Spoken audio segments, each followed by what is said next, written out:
Ok, muito boa tarde. Aqui estamos nós, pela graça do nosso Deus, para mais uma aula. Seja muito bem-vindo a todos. Nós estamos hoje na aula de número 9, de os Evangelhos.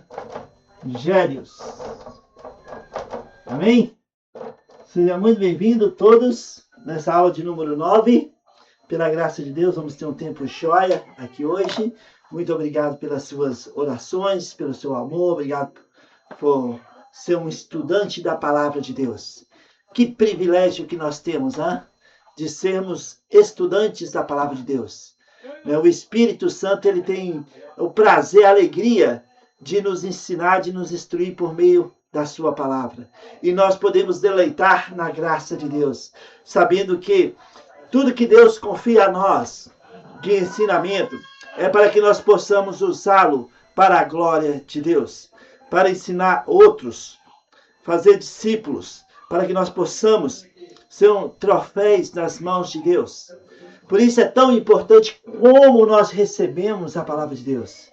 Como bons despenseiros da graça de Deus, nós damos as boas-vindas à palavra de Deus, como os amados irmãos da igreja de Tessalônica, que davam as boas-vindas à palavra de Deus, não como palavras de homens, mas como de fato é a palavra de Deus.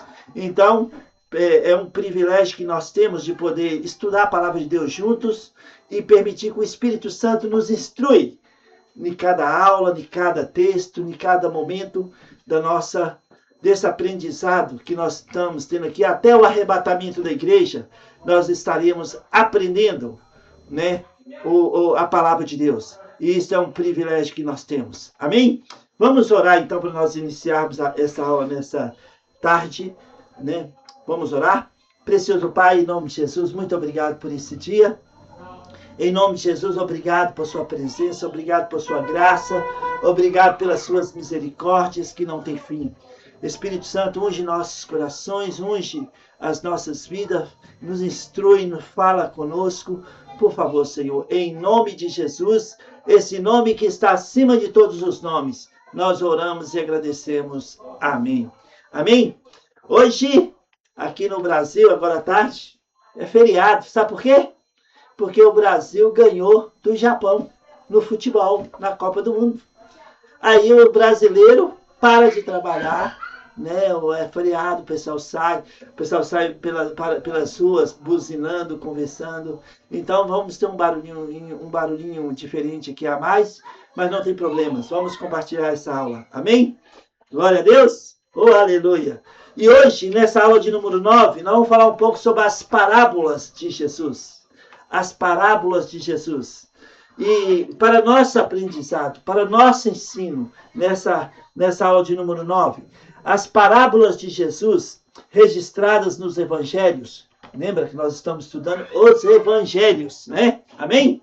As parábolas de Jesus ensinadas, registradas nos evangelhos, que usam elementos do cotidiano para transmitir profundos ensinamentos espirituais e morais.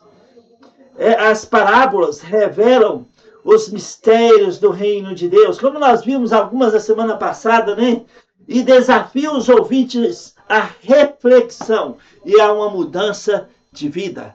Então é muito importante para nós, poder discernir as parábolas que Jesus nos ensinou nos evangelhos.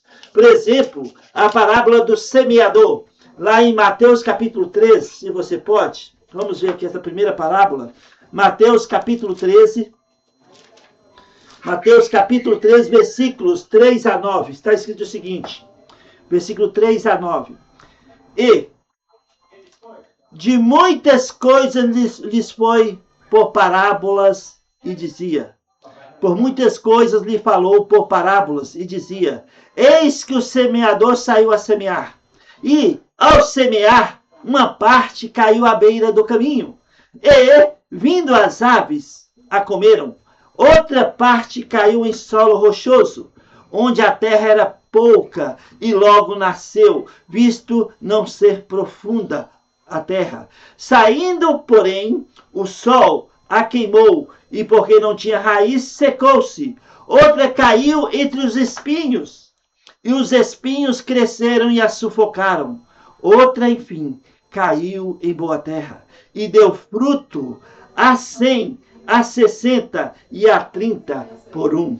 Olha que interessante para nós hoje, né? Essa parábola do semeador. Se você olha também no Evangelho de Lucas, capítulo 8, está falando também sobre essa parábola, né? E aqui é interessante que os discípulos aproximaram, né, de Jesus, né, e perguntaram por que eles falam por parábolas. Eles perguntaram a Jesus por que está falando por parábolas. No versículo 11, ao que respondeu: porque a vós outros é dado conhecer os mistérios do reino dos céus, mas àqueles não lhes é isto concedido. Pois ao que tem se lhe dará e terá em abundância, mas ao que não tem, até o que tem lhe será tirado. Por isso lhes falo por parábolas. Vendo, não veem, e ouvindo, não ouvem, nem entendem, de sorte que neles cumpre a profecia de Isaías: ouvireis com os ouvidos, e de nenhum modo entendereis, verei com os olhos, e de nenhum modo percebereis. Porque o coração deste povo está endurecido, de mau grado ouviram com os ouvidos, e fecharam com os ouvidos, e fecharam os olhos, para não suceder que vejam com os olhos, ouçam com os ouvidos, e entendam com o coração, e se convertam, e sejam por mim curados. Olha, Jesus aqui nessa parábola do semeador, ele fala algo, ensina algo tão precioso sobre, né, aquele que está semeando, a semente caiu à beira do caminho, a semente que caiu, né, no solo rochoso, a semente que caiu entre espinhos e, por fim, a que caiu em boa terra. E lá em Lucas capítulo 8 ele explica, né, que, por exemplo, a que caiu em boa terra são aqueles que ouviram de coração e receberam de bom e reto coração. De bom e reto coração, em Lucas capítulo 8, fala de nobreza, que deram as boas-vindas. O nobre fala como aqueles da Bereia, que ouvia Paulo e iam nas escrituras verificar se realmente o que estava sendo pregado estava em conformidade com a palavra de Deus. Esses de Bereia foram chamados de nobres. E assim como os de Tessalônica davam boas-vindas à palavra, assim também aqui aqueles que receberam de bom e reto caminho, de bom e reto, né, a palavra de Deus, a semente, esses deram frutos. E esses são considerados parte da nobreza, os nobres, né, que dão boas-vindas à palavra de Deus, como nós, nesta tarde, nesse momento que nós estamos estudando a palavra de Deus, nós estamos dando as boas-vindas à palavra de Deus, porque nós somos considerados nobres diante do Senhor, porque nós vamos e olhamos a palavra de Deus como ela realmente é a palavra de Deus, e não como palavras de homens, mas como de fato é a palavra de Deus. Então, a parábola do semeador ilustra como diferentes tipos de solos, corações, reagem à palavra de Deus. Nós vamos falar mais sobre isso mais tarde, nessa aula. Bom, a parábola do bom samaritano, em Lucas capítulo 10, olha comigo. Lucas capítulo 10, a parábola do bom samaritano. Capítulo 10 de Lucas, versículo 25 a 37. Está escrito: no dia seguinte, tirou 2 denários e os entregou ao hospedeiro, dizendo: cuida deste homem, e se alguma coisa gastares a mais, eu te indenizarei quando voltar. Aí Jesus pergunta: qual destes 3 te parece ter sido o próximo desse homem? Né? Ele falou do sacerdote, falou do levita e falou do samaritano. Né? Responderam-lhe o intérprete da lei, versículo 37, o que usou de misericórdia para com ele. Então lhe disse: vai e procede tu de igual modo. Olha, vai e procede tu de igual modo. Então, o bom samaritano, eu já expliquei aqui nessa aula, né, que a Samaria, os samaritanos e os judeus, eles tinham um conflito desde a época de Roboão e Jeroboão, quando o reino de Israel foi dividido, o reino de Salomão foi dividido. Em 1 Reis, capítulo 12, 10 tribos subiu com Jeroboão para cima, para o norte, e 2 tribos ficou embaixo. E Samaria estava no meio disto. E havia conflitos entre Judá e o reino norte. Então, Samaria ficou meio que desprezado no meio do caminho. Então, quando o judeu saía de cima na época de Jesus para ir até Jerusalém, ele não passava por Samaria, ele dava uma volta para não passar no meio dos samaritanos. E essa parábola, né, Jesus fala sobre o levita, fala sobre o sacerdote, o sumo sacerdote, e coloca um samaritano para que ilustrar, né, essa ilustração sobre o verdadeiro amor ao próximo. O verdadeiro amor ao próximo, superando barreiras culturais e religiosas. Então nós sabemos, por exemplo, que Jesus falou com uma samaritana em no Evangelho de João, capítulo 4. Né, Jesus falou com uma samaritana. E Jesus disse para ela, olha, vem tempo, e já é tempo, que não adorareis em Jerusalém, mas adorareis em qualquer lugar, em espírito e em verdade. Em espírito e em verdade. Uau! Isso é fantástico. E aqui estamos nós. Nós damos boas-vindas à palavra do semeador. Recebemos de bom e reto coração, num solo bom, fértil, um solo que dá frutos. E nós não somente recebemos a palavra de Deus, mas nós nos colocamos na brecha em favor dos outros. Né? Independente se os outros têm nos machucado, têm nos ofendido, nós nos colocamos na brecha em favor dos outros, porque Jesus nos ensinou muito mais do que isto. Em João 15, Jesus disse, olha, outro mandamento vos dou, não aquele da lei, que ama teu próximo como a ti mesmo, mas outro mandamento eu vos dou, que ameis uns aos outros como eu vos amei. E como Jesus nos amou? Um amor incondicional. Um amor que não exige nada em troca. Um amor que liberta, um amor que motiva, um amor que nos faz superar, que nos faz avançar de cabeça erguida.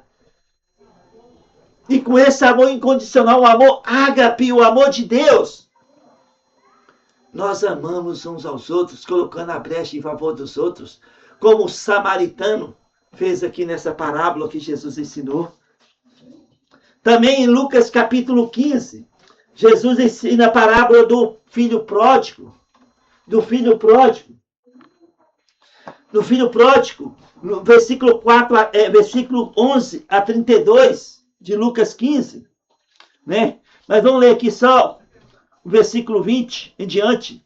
E, levantando-se, foi para seu pai. Vinha ele ainda longe, quando seu pai o avistou e, compadecido dele, correndo, o abraçou e o beijou. Olha, o filho pródigo. Essa parábola é interessante porque ele tinha, exigido a parte da sua herança antes do seu pai falecer. E Provérbios fala que torna maldição aquele que toma a herança dos pais ainda vivos. E o filho pródigo tomou a sua parte da herança e ele saiu para este mundo. E ele acabou com todo o dinheiro, com meretrizes, com vários tipos de divertimentos. E ele ficou, enquanto ele tinha dinheiro, ele tinha amigos, ele tinha tantas pessoas à volta dele. Mas quando acabou o dinheiro, ele se viu sozinho, abandonado. E ele não tinha dinheiro nem para comer o básico. Ele foi trabalhar em um chiqueiro que fede, porque criação de porcos fede, os porcos comem lavagem, muitas vezes nós não entendemos, porque quando acabamos nos desviando e estando neste mundo tenebroso, ele estava no chiqueiro. Para ele, no primeiro dia, ele sentiu o cheiro, o fedor Ele, no segundo dia, foi se acostumando com aquele cheiro. E sabe, você pode tomar banho o máximo que for, mas quando chega lá fora, as pessoas chegam perto de vocês e vão falar: uau, está fedendo. Porque vem esse cheiro, fica impregnado na pele lá do chiqueiro. E ele estava lá no chiqueiro. Né? Esse filho pródigo estava no chiqueiro, tratando de porcos. E sabe, ele falou: olha, ele caiu em si. Meu pai, os funcionários do meu pai comem bem, bebe bem. Eu vou voltar para a casa do meu pai. E aí está a chave. Eu vou voltar para a casa do meu pai. E ele tomou a decisão e foi. De longe, seu pai o viu. De longe, o seu pai o contemplou. E seu pai, o que ele fez? Não quero receber? Seu pai correndo, foi até seu filho e o abraçou e o beijou, mandou tirar aquela roupa suja, aí mandou dar um banho nele, colocou uma roupa nova, mandou colocar um turbante na cabeça do seu filho, mandou colocar um anel no dedo do seu filho, mandou sacrificar o cordeiro melhor que tinha para fazer uma festa. Porque este meu filho estava perdido e foi achado. Esse meu filho estava morto e reviveu. É uma festa. E assim é conosco. Jesus ensinando algo precioso nessa parábola. Quando nós nos desviamos, Deus sempre está de braço aberto. Ele corre até nós por meio da obra consumada por Jesus no Calvário. E Ele nos abraça, Ele nos acolhe. E sabe, quando um só pecador converte a festa nos céus entre os anjos. E quando o Filho de Deus, quando se desvia deste mundo, restaura sua comunhão com Deus, também há festa diante de Deus. Deus corre para nós de braços abertos. Deus nos ama incondicionalmente. Ele não imputa em nós os nossos erros. Pelo contrário, Ele age com graça, com misericórdia, com amor incondicional. Assim como a parábola do semeador deram as boas-vindas à palavra de Deus, como os bereanos e de Tessalônica. Assim como o bom samaritano se colocou na brecha em favor de uma pessoa que ele considerava um inimigo. Assim, a parábola do filho pródigo. O Deus está de braço aberto o tempo todo, por causa da obra consumada por Jesus Cristo no Calvário. Aí tem a parábola da ovelha perdida, no capítulo 15 de Lucas, versículo 4 a 7. Eu vou ler essa para os irmãos, que essa é muito interessante. Versículo 3 a 7. Vamos ler o 3 a 7. Então lhes propôs Jesus essa parábola: qual dentre vós é o homem que, possuindo 100 ovelhas e perdendo uma delas, não deixa no deserto as 99 e vai em busca da que se perdeu até encontrá-la? Achando-a, põe-a sobre os ombros cheio de júbilo e, indo para casa, reúne os amigos e vizinhos, dizendo-lhes: alegrai-vos comigo, porque já achei a minha ovelha perdida. Digo-vos que assim haverá maior júbilo no céu por um pecador que se arrepende, do que por 99 justos que não necessitam de arrependimento. Uau! Fantástico, né? Eu falei uma certa vez sobre, né, o Larry Moody, um grande homem que escreveu, né, os comentários Moody, que nós usamos muito. Né? Larry Moody, ele falou o seguinte certa vez.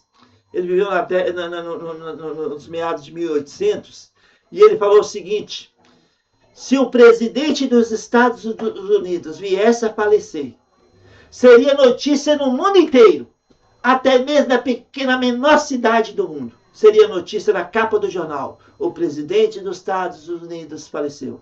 Mas talvez essa notícia nem chegaria aos céus.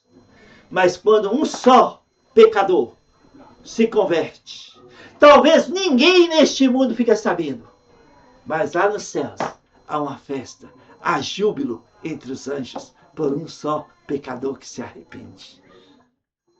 E a parábola aqui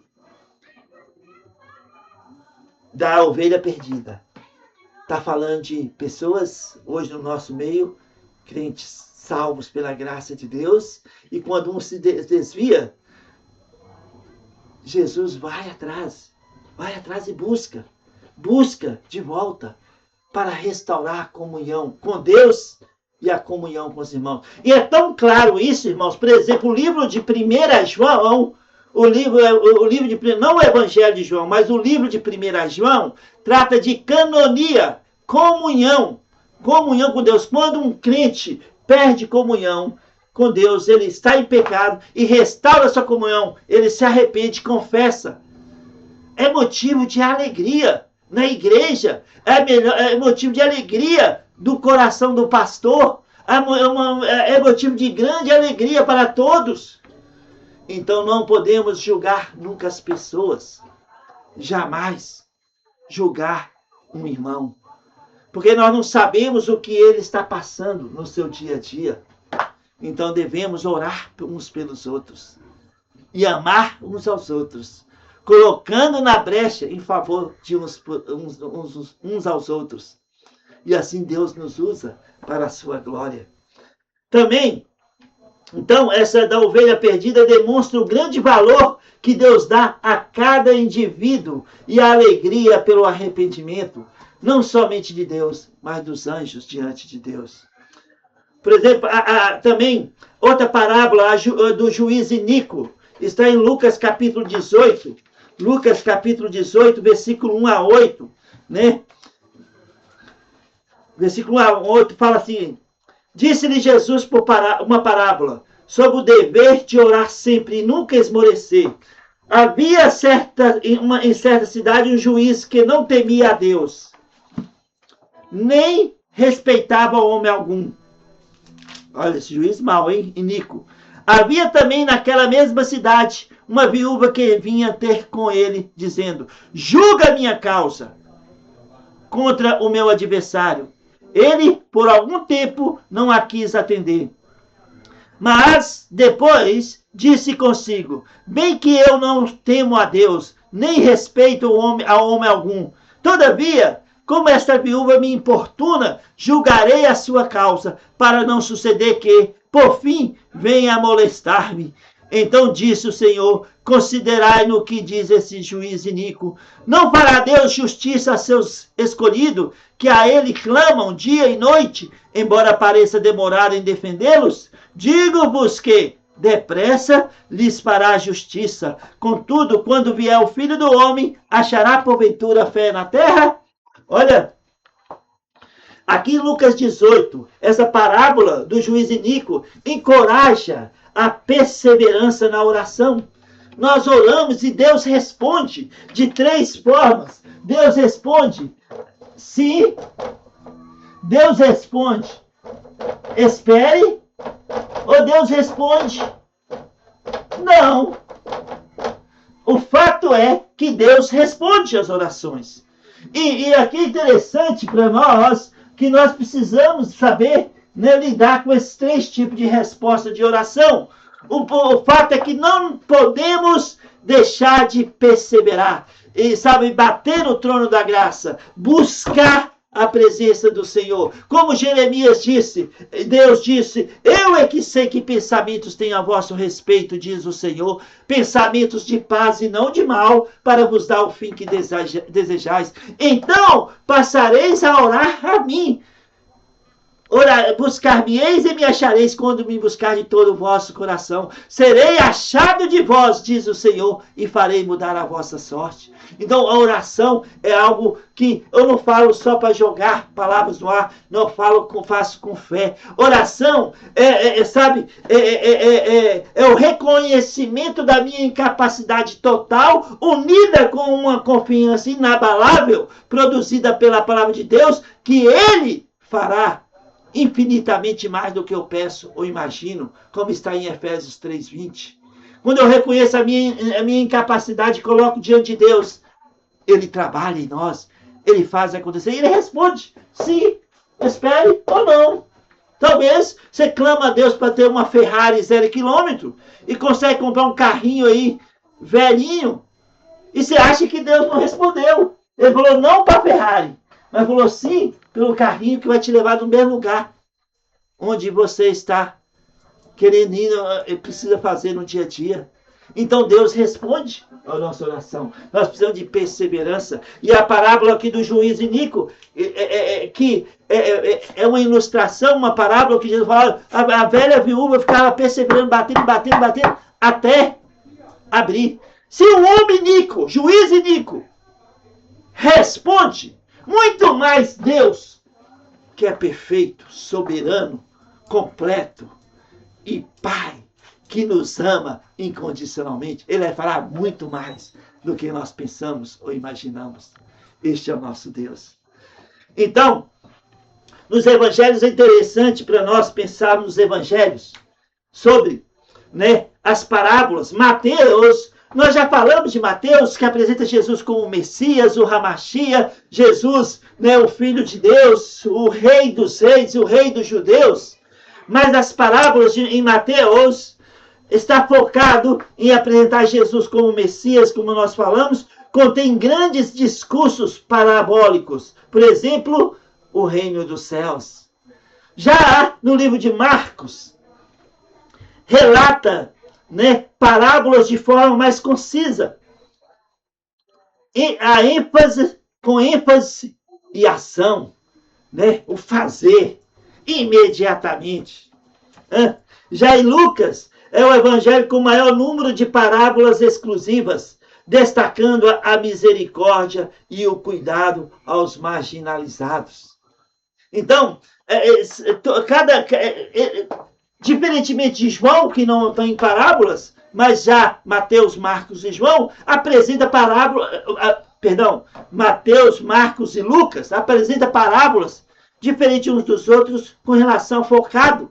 Por exemplo, Mateus, que é direcionado aos judeus, apresenta parábolas como do reino dos céus. Já Marcos apresenta já parábolas já enfatizando, né, a ação de Jesus. Já o livro de Lucas destaca a misericórdia e o amor e o cuidado aos marginalizados, como a parábola do semeador, como a parábola do bom samaritano, que nós vimos agora em Lucas. Então, o ensino por meio de parábolas. O tema principal da nossa aula hoje, né, são as parábolas. Né? As parábolas de Jesus são histórias alegóricas que utilizam elementos do cotidiano, como agricultura, moedas e pastoreio, para transmitir verdades espirituais profundas. Elas serviam como uma poderosa ferramenta pedagógica para engajar os ouvintes a desafiá-los a refletir sobre suas próprias vidas e também sobre o reino de Deus, o reino dos céus.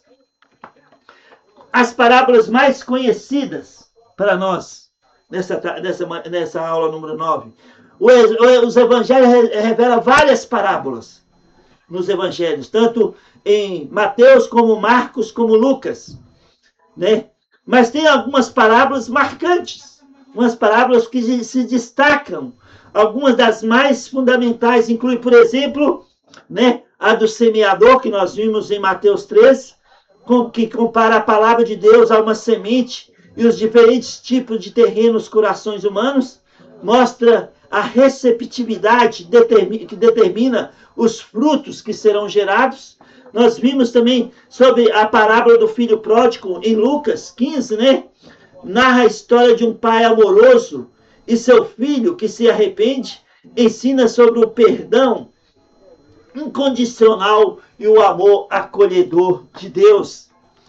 Né? Do bom samaritano, estou falando aqui das principais parábolas, né? O semeador, o filho pródigo, o bom samaritano, que registra em Lucas 10, que nós vimos também aqui agora, conta a história de um homem que ajuda um estrangeiro ferido, desafiando o preconceito religioso e redefinindo o conceito ao próximo, como nós falamos nessa aula.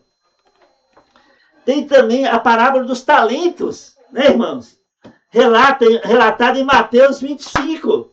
Instrui sobre a responsabilidade individual, encorajando o uso sábio dos dons e oportunidades confiados por Deus.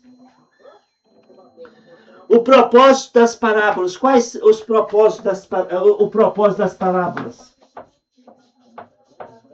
O propósito das parábolas. Jesus ele escolheu este método para tornar seus ensinamentos mais acessíveis e memoráveis. As narrativas funcionavam em diferentes níveis. Por exemplo, a revelação e ocultação.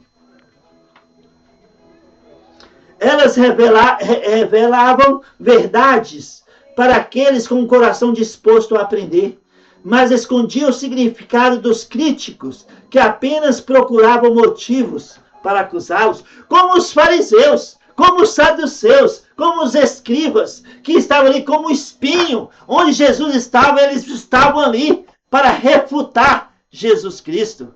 E Jesus fala, hipócritas, guias cegos, sepulcro caiados. Né? Então, ele usava as parábolas para ocultar desses que o perseguiam. E ele deixava bem claro que os mistérios eram para revelados aos discípulos, mas não a todos. A conexão com a realidade revelada nas parábolas. Ao falar sobre sementes, banquetes e ovelhas perdidas, Jesus usava o ambiente rural e cultural da época para facilitar a compreensão. O convite à ação. Mais do que entreter, cada história exigia uma decisão e uma mudança de comportamento por parte do ouvinte. O propósito das parábolas era revelar os mistérios do reino de Deus para aqueles que tinham um coração receptivo e buscavam a verdade, utilizando elementos do cotidiano. Ao mesmo tempo, elas serviam para ocultar a mensagem dos corações endurecidos, separando os verdadeiros discípulos dos meros curiosos ou opositores, como fariseus, saduceus, escribas, né? O mistério de Jesus utilizava nessas narrativas curtas e alegóricas para alcançar objetivos específicos diante da plateia dos discípulos. Por exemplo, a revelação e ensino prático permitiam explicar verdades espirituais complexas usando cenários simples e familiares, como a agricultura, a pesca e a relação entre familiares, no meio da família. E tinha um filtro espiritual, não é verdade? Em passagens como Mateus 13, versículo 10 a 17, Mateus 10, vamos lá, Mateus 13, versículo 10 a 17. Eu li mais cedo. Então se aproximaram os discípulos e lhe perguntaram, por que lhes falas por parábolas? Ao que respondeu, porque a vós outros é dado conhecer os mistérios do reino dos céus, mas àqueles não lhes é isto concedido. Pois ao que tem se lhe dará e terá em abundância, mas aos que não têm, até o que tem lhes será tirado. Por isso lhes falo por parábolas, porque vendo não veem, e ouvindo não ouvem, nem entendem. Sabe, Jesus cita aqui a profecia do profeta Isaías, que a liderança de Israel, os construtores de Israel, os fariseus, os saduceus, os escribas, a liderança de Israel, rejeitariam o Messias. Eles ouviriam com seus ouvidos. Com seus ouvidos, eles poderiam ouvir, mas não entendia. Com os olhos, eles conseguiam ver, mas não tinha discernimento. E por isso rejeitaram o Messias de Israel, a pedra angular, Jesus Cristo.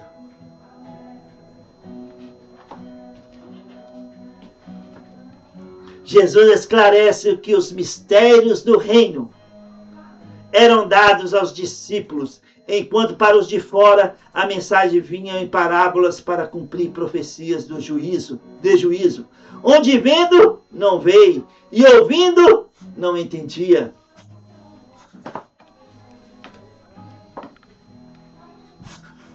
A provocação nas parábolas, a reflexão, desafiavam as expectativas sociais e religiosas da época, obrigando o ouvinte a fazer uma escolha moral e a examinar suas próprias condutas.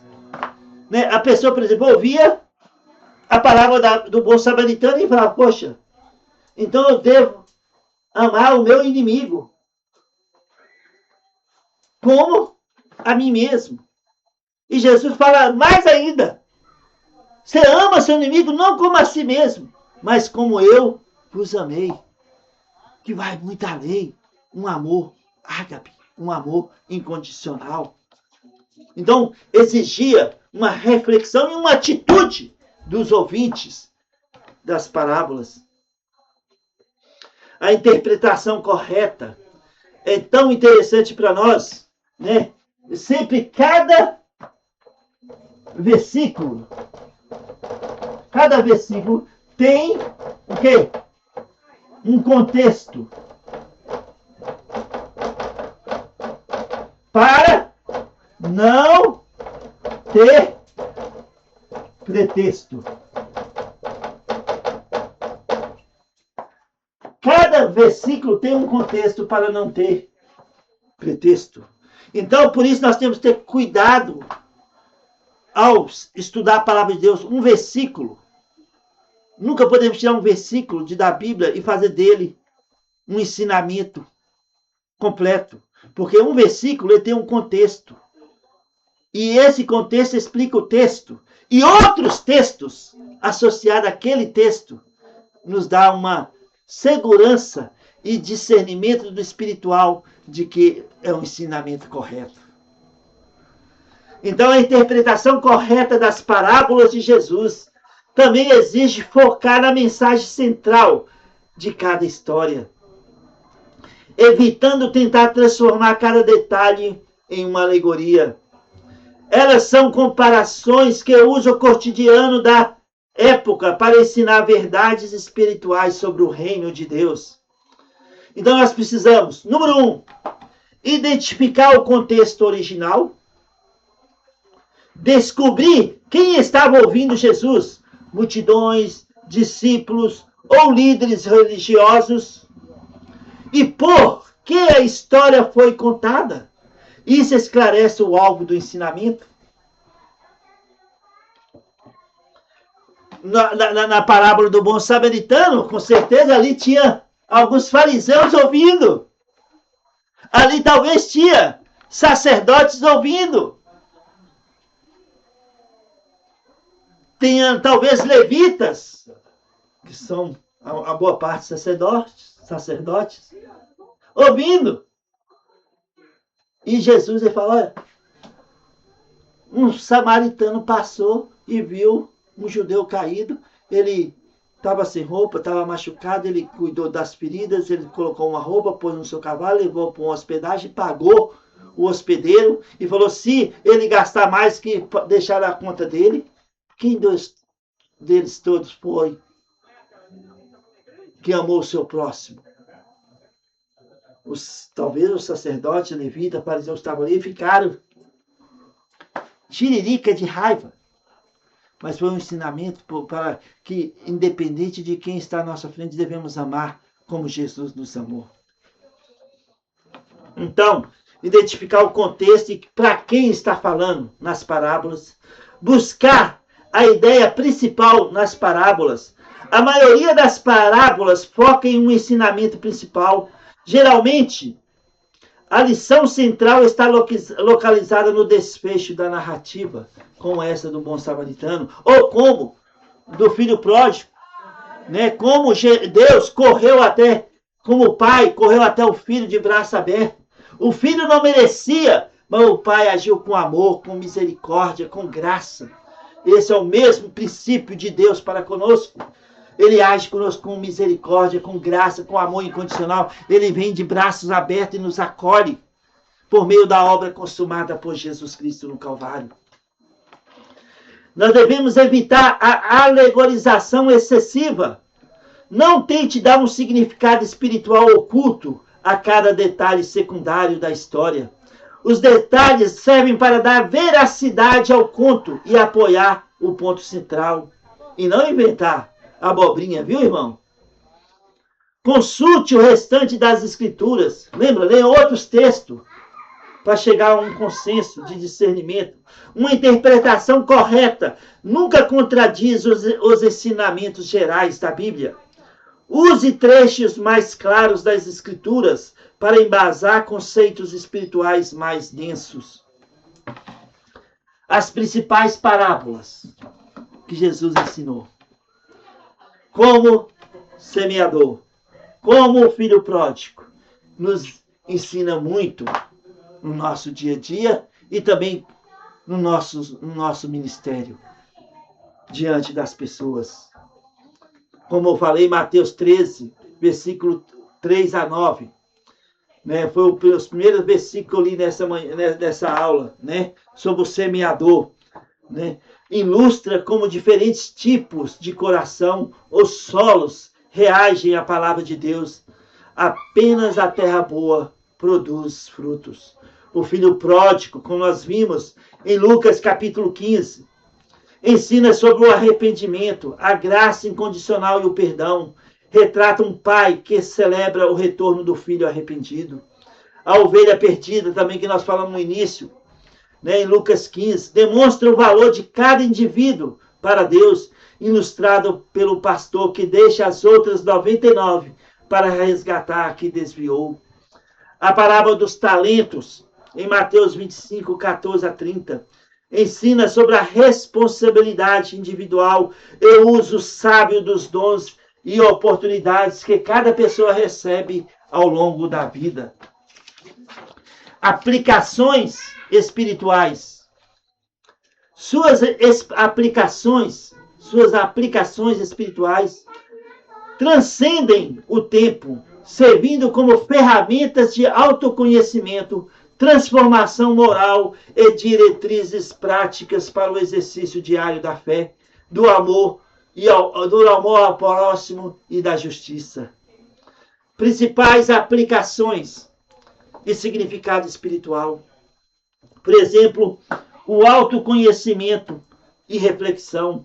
Histórias como o pai, como o filho pródigo, incentivam a introspecção sobre os próprios erros, a importância do arrependimento e o acolhimento de misericórdia divina.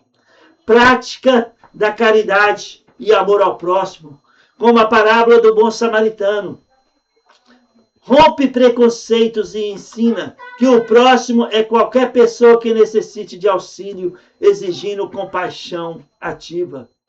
Uso dos dons e propósitos da vida. A parábola dos talentos orienta sobre a responsabilidade de multiplicar as capacidades e oportunidades recebidas em prol do bem comum, evitando acomodações. Perdão e misericórdia. O ensinamento do credor incompassível destaca a necessidade espiritual de perdoar as falhas alheias, visto que o perdão de Deus é inesgotável. A escolha de valores duradouros. A história do tesouro escondido e da pérola de grande valor simboliza que o reino dos céus é o maior tesouro da alma, justificando o desapego de bens e orgulhos materiais. Então, irmãos, as parábolas nos ensinam muito, não somente as nossas vidas como filhos de Deus, mas também com relação aos outros. Devemos buscar sabedoria, discernimento espiritual, para que nós possamos entender e aplicar em nossas vidas cada uma delas, mas também para que nós possamos ensinar os outros a ter um comportamento, uma atitude espiritual diante dos outros diante dos homens neste mundo, enquanto aqui estivermos. Lembrando que nós estamos de passagem neste mundo. Esse mundo é tenebroso, jaz no maligno, como está escrito em 1 João capítulo 5, versículo 19. Este mundo é governado por espíritos do mal, como está escrito em Efésios capítulo 6, versículo 12. Mas nós estamos neste mundo. Nós somos luzeiros neste mundo de trevas. E Jesus disse, orou, Pai, não peço que os tires do mundo, mas que os preserve do mal. Então nós precisamos buscar a presença de Deus. Perseverar. Igual a viúva, a parábola do juiz iníquo, que a viúva perseverou. Devemos perseverar na nossa oração. Nunca desistir. Nunca voltar para trás. Mas seguir em frente. Mesmo que as coisas estejam difíceis. Mesmo não entendendo o porquê de muitas coisas. Nós continuamos indo em frente. Como Josafá, na sua oração, em 2 Crônicas 20, versículo 12. Deus, eu não sei o que faço, eu não sei o que fazer, e não entendo. Ele fala assim, vamos ler lá, 2 Crônicas, capítulo 20, versículo 12. Para ficar melhor, em vez de eu falar algo sem 2 Crônicas 20, versículo 12. Ah, nosso Deus, acaso não executarás tu o julgamento contra eles? Porque em nós não há força para resistirmos essa grande multidão. E não sabemos nós o que fazer. Porém, nossos olhos estão postos em ti. Está vendo? Isto é uma oração. Quando nós colocamos diante de Deus, em nome de Jesus, reconhecendo a nossa incapacidade, a nossa fraqueza, e confiando plenamente no que Deus pode fazer, e Ele pode fazer o impossível, tornar possível diante de nossos olhos, a resposta vem. No caso de Josafá, Deus disse para Josafá, ó Josafá, nessa batalha não terás que batalhar, porque Deus batalhará as suas batalhas. Deus batalha as nossas batalhas. Ele age. E agindo Deus, quem impedirá? Então, amados irmãos, as parábolas do Senhor Jesus,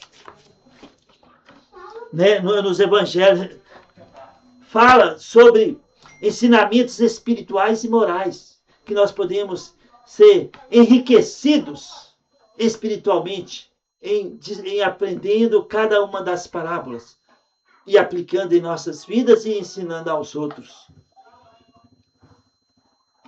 Porque gera uma mudança de atitude, uma mudança de vida, uma reflexão que traz uma mudança de vida em nossas vidas.